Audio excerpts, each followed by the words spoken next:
Por que será que pedir ajuda parece um sinal de fraqueza para tantas mulheres e inclusive para as mães? Meu nome é Stephanie Lohane e hoje eu estou aqui com a psicóloga. Meu nome é Lara, sou psicóloga clínica, atendo com abordagem psicanalítica. Lara, você que atende bastante pessoas, você consegue entender que existe uma resistência muito grande no sentido de buscar ajuda, principalmente psicológica? Sim, com certeza. Principalmente as mulheres que eu atendo hoje em dia, assim, o maior caso delas são isso, mulheres que se dedicam à família, a marido, a trabalho, mas quando é para o autocuidado, quando é para uma ajuda própria, elas, assim, têm uma resistência muito grande e se sentem culpadas por pedirem ajuda, por tirar um tempo para elas, para se dedicarem para elas. Eu mesma posso falar isso, porque eu já passei nessa fase, Uhum, né, de achar que eu tinha que dar conta de tudo sozinha, uhum, literalmente sozinha, e achar que, assim, era um erro meu, às vezes, tanto buscar ajuda, né, nesse sentido uhum, psicológico, quanto buscar ajuda em outras situações também, seja, sei lá, num momento de conversa entre uhum, amigas, seja no momento com os parentes, ou até mesmo voltado para um momento tipo, vou sair com uma amiga pra gente uhum, conversar, mas que não era só uma conversa, meio que também era um momento de terapia. Então, assim, eu creio que é uma coisa que às vezes até mesmo fala mais alto que a gente, sabe? uhum. No sentido de, eu não posso pedir ajuda, ou às vezes também não saber nem que precisa de ajuda, né? É o que eu percebo muito. Quando eu converso com muitas dessas mulheres, né, e aí quando eu pergunto assim, como que é o seu autocuidado, né, o seu tempo para o autocuidado? E aí a maioria delas me responde, eu não tenho tempo. E aí quando eu pergunto, mas como que é a sua rotina? Eu acordo, eu arrumo meu filho para ir pra escola, aí eu faço um café, aí eu vou pro meu trabalho, quando eu chego em casa eu tenho que fazer isso, tenho que organizar a casa, tenho que buscar o filho na escola de novo. E aí no final de semana eu tô aqui cuidando também, fazendo o que eles querem. E quando eu pego pra sair, eu estou desanimada, eu estou cansada. E principalmente a questão da terapia em si, para muitas delas eu percebo que foi uma resistência começar. Porque ainda tem um tabu muito grande. Porque a terapia, de certa forma, ela vai te dar um autoconhecimento. Então, de certa forma, você vai estar se libertando de algo. Justamente. E muitas dessas mulheres têm medo dessa libertação. Porque como que vai ser quando eu me descobrir? Né? E muitas também têm apego. Então, assim, eu não quero deixar de sair do posicionamento que eu tenho hoje, de que eu dou conta de tudo, de que eu sou independente. Só que isso gera uma frustração para elas, porque você não vai dar conta de tudo o tempo inteiro. E aí, quando você não dá conta de tudo o tempo inteiro, você fica frustrado, você fica mal, ainda tem uma sobrecarga em cima de você que não era necessário você ter. Uma coisa assim que eu já passei por várias fases na minha Uhum, vida até chegar onde eu estou hoje. E eu já tive nessa fase também de achar que eu tinha que dar conta de tudo no sentido de cuidar de todos, da casa, dos filhos, e que eu não precisava cuidar de mim, porque o mais importante era eu cuidar dos meus filhos, principalmente por ser uhum, três, né? Então, assim, quando eu entendi que era importante eu colocar uma prioridade sobre mim, muita coisa mudou. uhum. Inclusive, mesmo igual, por exemplo, antigamente, meu marido falava assim: vou ali na rua fazer umas coisas. Aí eu falava: eu também vou. Eu nem me dava o trabalho de arrumar, eu ia de qualquer jeito, porque o importante era as crianças estarem arrumadas e lindinhas, perfeitinhas. Porém, ao longo do tempo, né, quando vai passando e a gente vai começando a cair a ficha, quando a gente se olha no espelho e fala, nossa, aquilo ali não tá legal, eu não estou me sentindo bem, igual, por exemplo, eu tive a fase que eu saía de qualquer jeito, mas eu também tive a fase de não querer sair por não estar conseguindo ver algo melhor em mim, no sentido de que eu não tinha tempo para Uhum. me arrumar, para fazer as coisas, para me cuidar. Então foi quando eu comecei a ir mudando algumas coisas. Mas eu vejo que, principalmente na maternidade também, existe, igual você falou, essa questão de que seriam coisas novas. Uhum. Porque o novo, ele dá medo. Sim. Então, meio que tipo assim, nossa, como que vai ser? Será que vai ser um erro meu deixar, por exemplo, de comprar uma roupa pro meu filho pra comprar pra mim? Uhum. Será que é um erro meu de, tipo assim, não fazer algo que o meu filho quer pra poder conseguir fazer algo pra mim? Isso é uma coisa, assim, muito realmente libertadora, né? Uhum. E faz muita diferença. E aí você percebe que você está numa zona de conforto que é desconfortável, mas você prefere ficar nela porque o novo vai ser mais desconfortável. Muito difícil. E aí tá bom ali, e aí como você trouxe, né? Você se sentia mal. Teve uma época que você já não queria sair mais porque você já não se sentia bem Muito. com você mesmo. E aí, quando você não tá bem, como que você consegue deixar os seus filhos bem e deixar o outro bem? Se você não tá se cuidando. E eu pergunto muito assim, em várias sessões, e quando eu falo isso, é 90% dos meus atendimentos. Quem cuida de você? E aí a maioria fala, ninguém. Justamente, ninguém. Sabe? Eu estou aqui pra todo mundo, mas quando eu preciso de alguém pra mim, eu não tenho ninguém. E aí, mas eu aprendi a ser assim, eu sou a minha vida inteira assim, tá. Mas não, teve uma época que você precisava de alguém pra cuidar de você. Em que momento que você deixou de aceitar ajuda, né? Em que momento que você deixou de ser cuidado? Eu até mesmo usei essa mesma frase, acho que foi ontem, quando eu fui mostrar pra minha filha uma blusa, e aí o meu menino falou assim, eu falei com ela, eu usei a frase assim, olha isso que eu vou te mostrar, que lindo. E aí o meu menino, é pra gente? Eu Uhum, falei, não, é pra mim. uhum. Aí ele, nossa, não tem nada pra gente. Aí eu parei, respirei e falei com ele assim, Filho, eu cuido de você o tempo todo. Aí contei pra ele toda a minha rotina.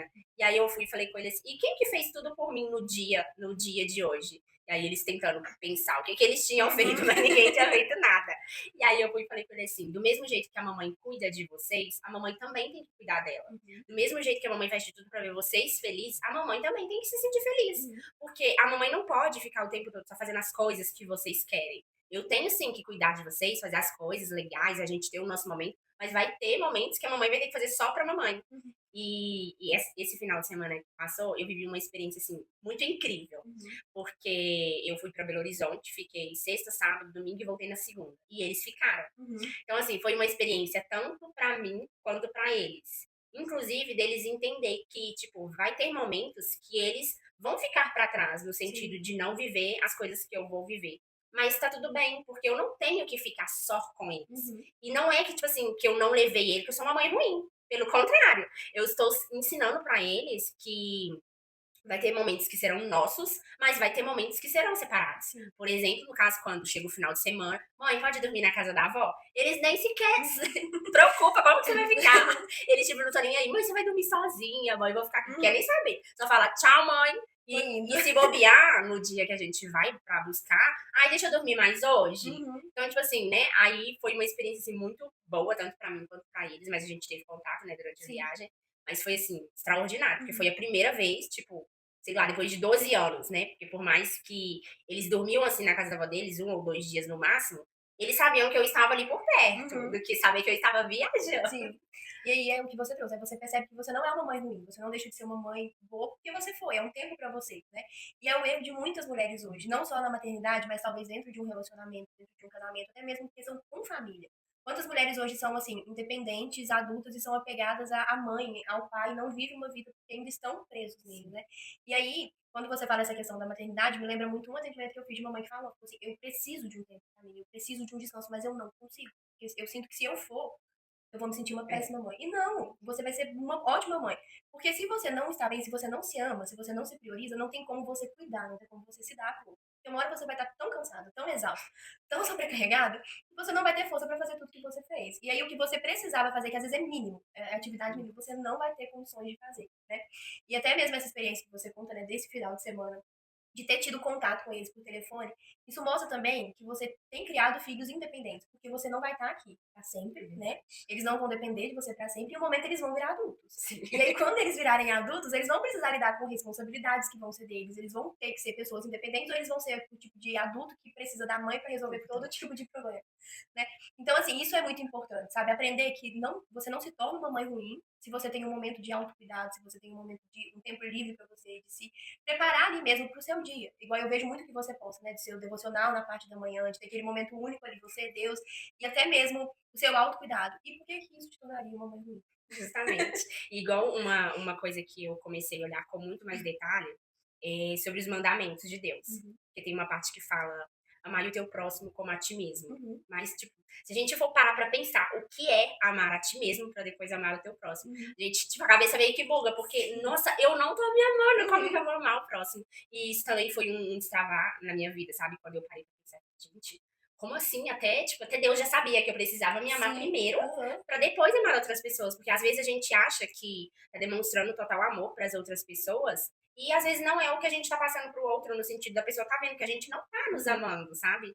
É, igual, por exemplo, muitas pessoas falam assim, nossa, mas eu não tenho tempo, eu não tenho tempo, eu não tenho tempo.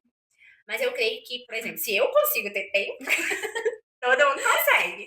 Então, assim, porque é mais uma questão de prioridade Uhum. mesmo. De você falar, não, eu sou Sim. importante, eu preciso também. É igual uma coisa muito mínima, mas que muitas pessoas fazem, que eu já fiz. É, por exemplo, vou no centro, vou sem as crianças. Ah, mas eu queria tanto comer algo, ah, eu queria tanto beber algo. Não vou beber, não vou comer porque eu não tô com as crianças. Uhum. Então, meio que a gente meio que se desmerece, Sim. porque a gente tem que ser só o 100% mãe. Mas a gente tem que se lembrar que antes da gente ser mãe, a gente já é mulher. No Exatamente. sentido de, tipo assim, antes de você ter os seus filhos, você já vivia a sua vida. Uhum. Então a sua vida agora ela não pode girar só em torno dos seus filhos, no sentido de se deixar, porque eu creio que isso também no sentido assim, bem extremo, no ponto de se deixar literalmente total, eu creio que também pode ser onde vem uma porta para entrar a depressão, né? Exatamente. Porque não tem um autocuidado, você não vai cuidar, se você não tá cuidando da sua mente, você não tá cuidando do seu corpo, então assim, vai criando aquela sobrecarga que a gente falou. Então você vai se cobrando muito, então eu preciso ser uma boa mãe, eu preciso ser uma boa mulher, eu preciso ser uma boa trabalhadora, uma boa esposa, uma boa dona de casa, tá? Você precisa, você quer, você almeja isso, mas o que você tem feito pra você dar conta disso tudo? Eu só preciso, né?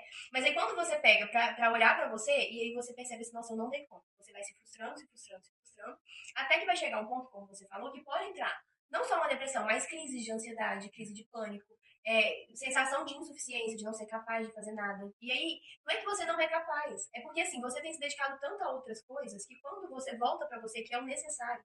E assim, são pequenas coisas. Um banho demorado, coisas que você consegue colocar na sua rotina, sabe? Às vezes não precisa nem de muito, assim. Tira um tempo ali, vai pro banheiro, esquece do mundo. Seus filhos vão chamar, esquece do mundo. Fica ali, aproveita aquele momento com você de relaxamento mesmo, sabe? Uma caminhada, atividade em casa. Eu sei que não é todo mundo que tem a facilidade de ir pra uma academia, que tem, assim, que consegue encaixar isso na rotina.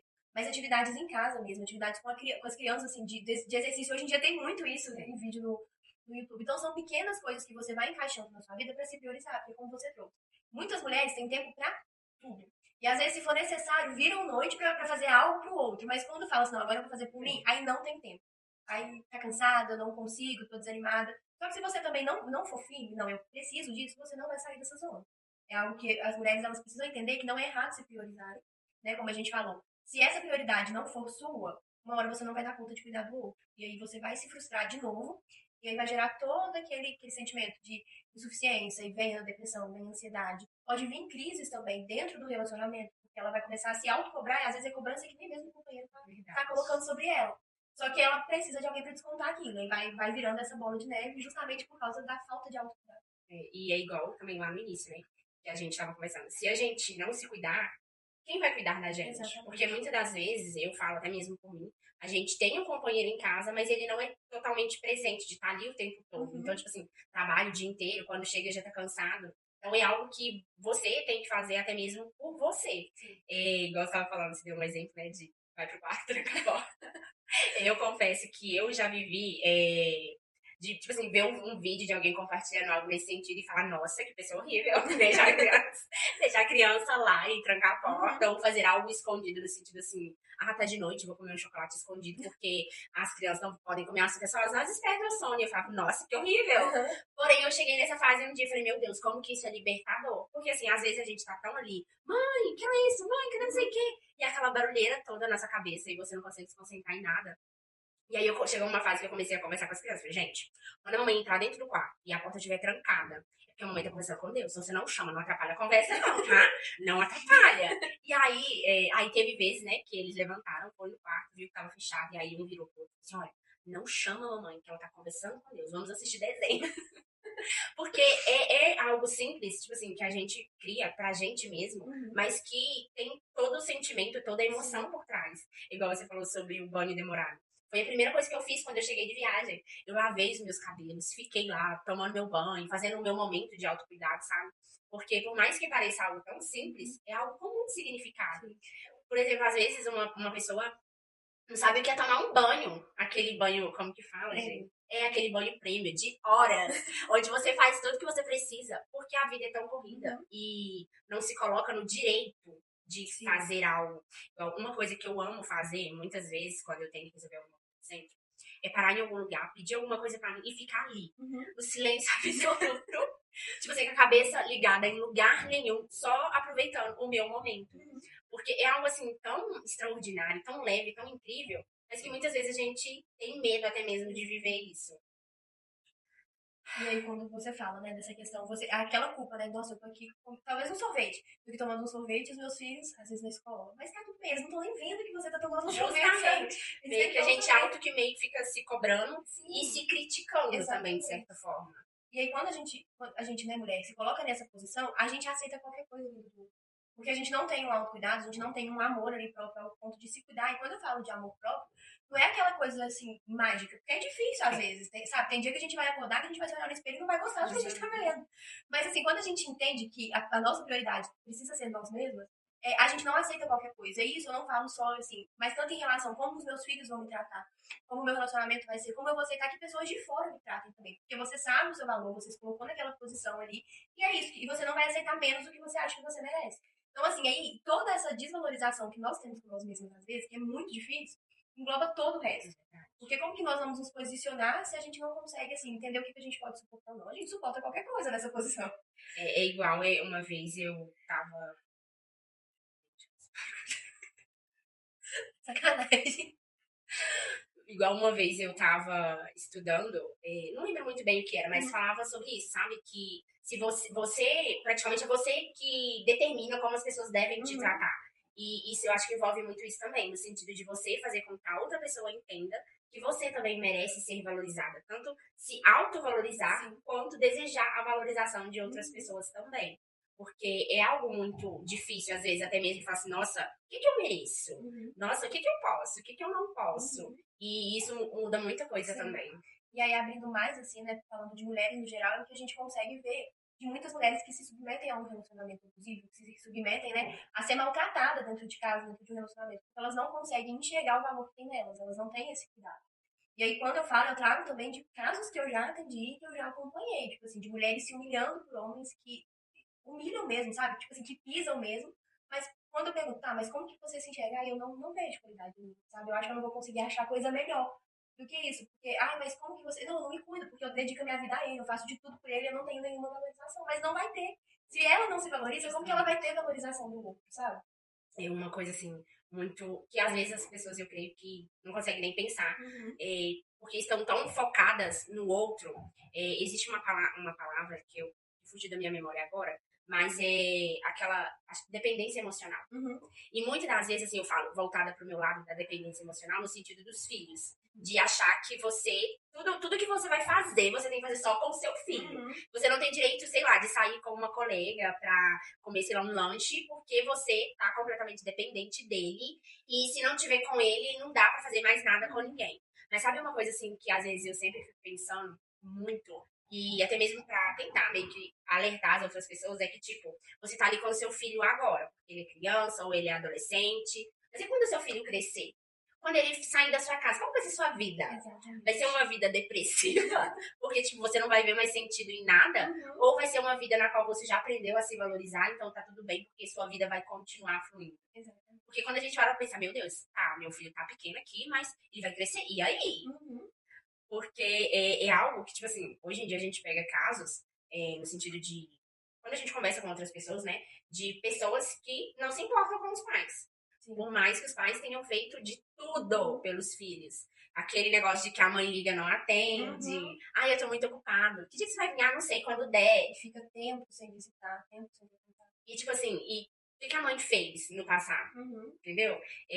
Então, assim, eu levei muito isso quando eu comecei a pensar desse jeito. Porque, realmente, se eu não começar a me adaptar no sentido de tá tudo bem eu fazer coisas sozinhas, tá tudo bem eu não ter as crianças por perto sempre, tá tudo bem tanto eu deixar eles viverem as Uhum. experiências deles quanto eu viver as minhas, porque um momento isso vai chegar. Sim. As crianças, elas não vão ser crianças pro resto da vida, elas vão crescer e a vida vai continuar. Você não precisa nem ir muito longe, assim, na fase adolescência. É verdade. Sabe? Chega na adolescência, os filhos eles já não querem mais, assim, não, me leva pra escola, vamos passear. Não, eles. Morre de vergonha. Exatamente. Então, você não precisa esperar chegar na fase adulta. Na adolescência já vai ter esse vínculo quebrado. Assim, lógico que não são todos os casos, não dá pra generalizar. Mas assim, e aí é onde a gente vê. Tem adolescentes, jovens hoje, que são 100% dependentes dos pais. E que não sabem resolver um problema sozinho. Não sabem decidir se vai sair pra tomar um sorvete sem perguntar ao pai ou à mãe se pode ir tomar um sorvete. Tipo assim, eu devo ir, sabe? Eu tenho uma conhecida que ela, pra comer, ela pergunta a mãe dela o que ela vai comer. É uma coisa que a gente como mãe, tem que tomar muito cuidado Sim. nesse sentido. Porque às vezes a gente tá tão ali, como que fala, colocando o nosso filho como prioridade máxima, e até mesmo no sentido de proteção, Uhum. que a gente deixa de dar a eles a liberdade de ter as suas próprias experiências. No sentido de eu faço ou não faço, vai dar certo ou não vai dar certo. E até mesmo, por exemplo, voltando para esse lado de autocuidado, e do lado também de pedir ajuda, que muitas das vezes a gente acha que a criança ela tá ali só brincando, mas na verdade ela tá observando como o jeito dela. Sim. Então, às vezes a criança ou o adolescente fala: eu não devo me cuidar, minha mãe não se cuida. Uhum. Eu não preciso de ajuda, minha mãe faz tudo sozinha, eu nunca vi ela conversando com ninguém sobre nada. Então, assim, de certa forma, eu creio que a gente vai construindo neles também algo, Uhum. por conta da gente, às vezes, não acordar e falar, não, eu preciso de Uhum, ajuda. Não, eu preciso fazer isso. Porque por mais que a gente ache que não, eles prestam atenção. uhum. É igual a minha menina fica assim, mãe, os meus irmãos não estão assistindo televisão. Eu falo, filha, eles estão. Se você perguntar tudo o que passou na televisão, eles vão te falar. Mas Uhum. eles não estão olhando pra televisão. Porém, eles estão concentrados. Então, assim, com as crianças, com os filhos também, a gente tem que ter muito cuidado Sim, nisso, né? De até mesmo para saber, como que fala, dar o exemplo. Suponhamos, filho, você não tá conseguindo fazer isso, mas quando você não conseguir, você já tentou, não conseguiu, você pode pedir ajuda pra mamãe. Tá, mãe, mas você nunca pediu ajuda pra nada. exatamente. E eles observam, eles assim, eles absorvem muita coisa. E aí tem dois caminhos. Eles vão fazer exatamente igual, eles vão querer agir completamente ao oposto. E Diferente. vão ser dois extremos, assim, muito radicais. Entendeu? Porque, assim, na psicologia a gente trabalha muito a questão do equilíbrio, sabe? Porque o extremo, ele é prejudicial. Então, assim, tem que ter um equilíbrio. Não é tudo que você vai sair compartilhando e gritando e solicitando ajuda também, né? Mas também, quando você cria o hábito de ser 100% independente, você também não vai dar conta. Sim. E, assim, é muita coisa que hoje adulto ele tem muito. Ah, não, é criança. Não percebe, percebe. Sabe? Percebe. Pode ser que não perceba com a maldade que um adulto Sim. perceberia, mas percebe. E aí vai criando esses hábitos, vai crescendo com esses hábitos. Então, assim, a gente vê criança hoje que tem hábito de não chorar perto dos pais. Por quê? Porque nunca viu o pai ou a mãe demonstrando fraqueza. Eu até conversei isso com, acho que foi com uma amiga minha, que a gente tava conversando esses dias, e eu falei com ela, quando eu era pequena, a minha. Porque assim, depois que eu tive um pouco mais de entendimento Uhum, sobre isso, que eu fui entender. Quando eu era pequena, minha mãe, ela brigava com a gente, punha de castigo, batia e falava: se você chorar, eu vou te uhum, bater de novo. Então, o que que a gente fazia? Engolia o choro e era como se nada exatamente. tivesse acontecido. Porém, hoje eu percebo que é algo que ela trouxe do passado dela. Coisas que ela vivia, aprendeu que era daquele jeito Sim, e repassou. Hoje em dia, com o meu entendimento sobre isso, eu já falo o contrário. Pode chorar. Pode chorar o tanto que você quiser. Depois você vai entender que isso que aconteceu com você foi preciso para você aprender outras coisas também. uhum, Igual hoje mesmo a Cibele me mostrou um vídeo, e aí no vídeo falava que, tipo assim, os adultos eles têm que prestar atenção nas crianças, porque por mais que são crianças, também são pessoas. sim, Então, hoje, aí é que entra naquela parte que você falou, né? Que hoje em dia a gente acha que só porque é criança, tá tudo bem, não tá vendo, não tá escutando, uhum, não está sentindo nada, não está deixando crescer dentro delas algo. Eu costumo falar assim que você pode perguntar pra qualquer criança se ela tem algum problema, que ela vai ter um problema, no sim, sentido e no ponto de vista dela, mas ela vai exatamente. ter algum problema. Uhum, Porque muitos adultos falam assim, a criança não tem problema. Quem disse? tem. Pode ser um problema, sei lá, de um coleguinha que não quer ficar com ele na escola, Um brinquedo estragado é um é um problema. problema. Porém, tipo assim, não como fala, do mesmo jeito que pra gente é um problema, assim, no sentido de diferença em questão de importância. Uhum, Mas pra eles é. Então, assim, às vezes eles estão ali observando a gente, como que a minha mãe reage a essa situação, sim.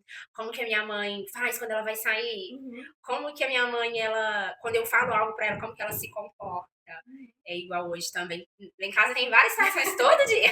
Hoje teve, tipo assim, tô numa luta muito grande com o Ben. Porque ele acha que quando alguém não faz o que ele quer, ele pode explodir e machucar a pessoa. uhum. Então o Moisés queria algo, ele falou que não e não, o Moisés insistiu, ele bateu no Moisés. E aí eu fui, pus ele de castigo e eu sempre falo assim, vai pro seu quarto e pensa no que você fez, daqui a pouco a gente vai conversar. E aí eu fui conversar com ele, fiz ele entender que não é porque que uma pessoa não fez o que ele quer que ele pode bater Uhum. na pessoa. E aí eu sempre dou exemplos. E se eu fizer, e se eu falar pra você fazer isso e você não fizer, eu posso te bater?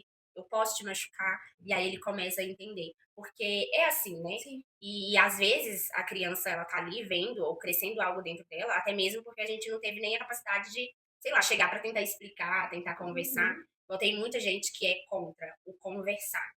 Eu, assim, eu falo que na minha infância eu não lembro do conversar. Uhum. Eu não lembro, eu só lembro da ficou de castigo, ganhou um tapa, Uhum. e você vai ficar sem isso, você vai ficar sem aquele outro. Porém, hoje, com os meus filhos, eu vejo que o conversar, ele é Sim. importante. Até mesmo nesse sentido de pedir ajuda, sabe?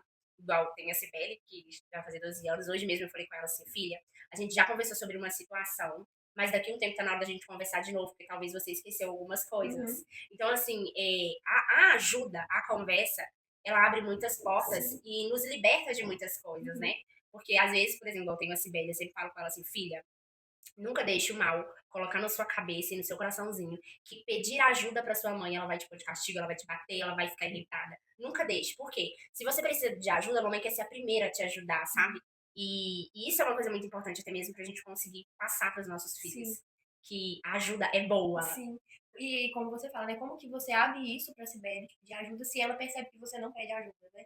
E o que você fala dessa conversa, não só para criança, mas para a gente, a conversa ela é libertadora, assim, a conversa ela cura. Porque através de uma conversa você vai entender exatamente o que você está sentindo. Porque às vezes você vai estar pensando, vai acontecer uma situação, você pensa, pensa, pensa, pensa, e os nossos pensamentos, eles sabotam a gente. Então, assim, você Uhum. vai pensar situações que estão, tipo assim, fora do padrão ali, de que pode, fora da realidade mesmo. Quando você consegue conversar e você consegue colocar para fora aquilo que está acontecendo, você consegue ter uma perspectiva maior, porque olha, escuta o que eu tô falando, sabe? Eu falei isso. E isso acontece demais, e não só dentro de um ambiente terapêutico, mas igual você falou, numa conversa com uma amiga, numa conversa com, até mesmo com um marido, com qualquer pessoa que seja da sua confiança. Então, pedir ajuda, né, como você trouxe, não é sinal de fraqueza, muito pelo contrário. Eu falo que quem consegue pedir ajuda, no meu ponto de vista, é uma pessoa muito forte.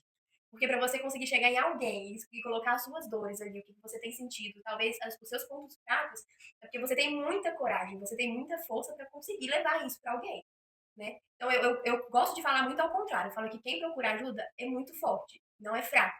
Porque, assim, não que quem não procurar, não, eu sou fraco. Não, porque você também é forte de estar suportando tudo isso Sim. sozinho. Mas a força de conseguir sair dessa zona de conforto que você tem, de guardar tudo para você e chegar para alguém. Seja, como eu falei, né, um amigo, um terapeuta, quem for, assim, alguém da sua confiança, e você fala assim, nossa, eu tô passando por isso aqui tem me machucado, isso aqui eu não tô dando conta, mostra o quanto você é forte de conseguir tirar isso que tá aqui pra colocar pra fora e levando isso pra uma outra pessoa. Então, assim, é esse tabu que todo mundo tem. Nossa, eu não posso pedir ajuda, eu não consigo. Ai, porque tá acontecendo isso, mas isso é tão bobo. Só que as suas dores, elas precisam ser respeitadas. Vou deixar pra você uma frase que ela diz assim: "Você não está sozinho". Porém, eu acho que você pode estar sozinho quando você não busca por uma ajuda. E isso dói porque é algo que vai te ferir de certa forma, até que você entenda que você precisa de ajuda.